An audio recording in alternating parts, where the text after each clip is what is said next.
Hello everyone, welcome back to another video of Journal with 𝕨𝕐𝕥, and today I'm here with another painting video for you guys after my first ever painting video on my channel, that was donut watercolor painting. Well, I've got a lot more involved into watercolors than any other medium of art these days, and you can check my last video too. Well, today's video I'm gonna be using 4 main watercolor colors, which include black, cobalt blue, Prussian blue, and crimson red.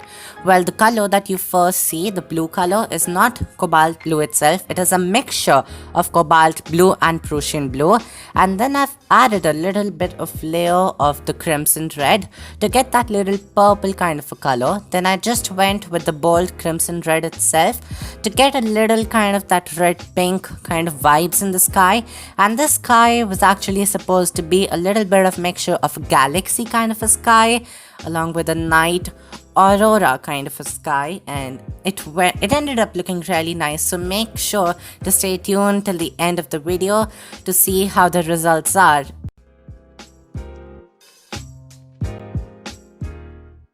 I've also added or wrapped tape around all the 4 corners of my entire watercolor sheet. I've used watercolor papers for this painting and Faber-Castell watercolor tubes, artist quality, because I really can now understand the difference between my first ever watercolor cakes which I used and these watercolors. It is a lot of difference between the brand itself, along with the artist versus the student grade, along with the quality of that chalky kind of a texture, along with the smooth kind of a texture that I've been using.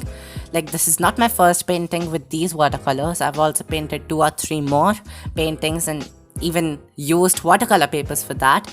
And watercolor papers also make a lot of difference to your painting, and I've really started understanding all of these little watercolor tricks and hacks through all my experience I've been getting in watercolors. And watercolors is mostly about how you use and how appropriately you end up using the water and also the paints. And it is a little risky to use watercolors because sometimes you don't get the results you're looking for, and that has happened a lot with me. But I still keep on trying harder to get the result that I'm really looking forward to. But anyways, moving on forward, I used black watercolor to make the silhouette structure of the mountains. And people say that black and white watercolors are not that effective, and they really are not effective at all indeed.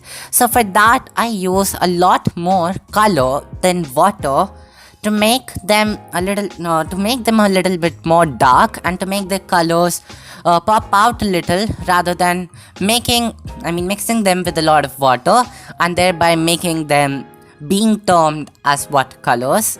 So as I made the silhouette of the mountains, so half of the painting is done over there, and next we had to make what this painting is looking beautiful for, that is the hot air balloons in the air. So it was a lengthy process to make each watercolor hot air balloon, especially considering the fact that I've used watercolor and it takes a lot of you need to be really precise with these watercolors because they're really watery and they literally get submerged anywhere or splashed anywhere they want.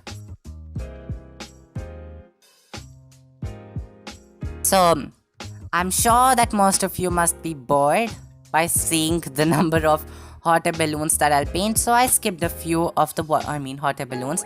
Then I used my white gel pen to add some details, and then I removed the tapes, which is the most satisfying part after just making the entire painting. And hopefully nothing happened to the borders and they all came out neatly, and this is the final result. I hope you like it, and if you did, then make sure to like, share and subscribe to my channel.